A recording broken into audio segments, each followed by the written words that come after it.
పునరుత్థానము,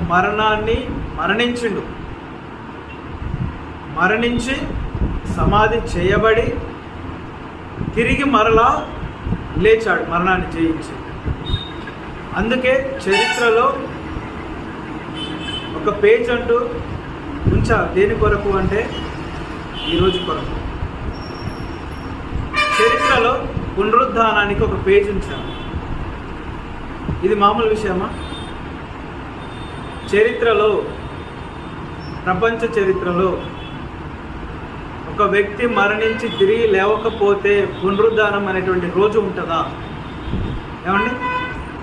అంటే ఇది అబద్ధమా? యేసుక్రీస్తు వారి పునరుద్ధానం అబద్ధమా? కాదు. అది నిజము గనకే, చరిత్రలో లిఖించబడింది గనకే మన చరిత్రని ఫాలో అవుతుంది. చరిత్రని మనము వెంబడిస్తూ ఉన్నాం.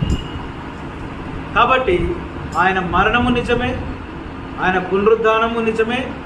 ఆయనను నమ్మిన వారికి, ఆయన యందు నమ్మి విశ్వాసం ఉంచి బాప్తిసం తీసుకున్న వారు కూడా ఇదే క్రమముగా లేపబడతారనేది కూడా నిజమే. అవునా కదా? ఈరోజు ప్రశ్న ఏంటంటే, మీలో ఎంతమంది మరణించిన తర్వాత తిరిగి లేస్తారు? చేతులు లేపండి. ఎంతమందికి ఆ విశ్వాసం?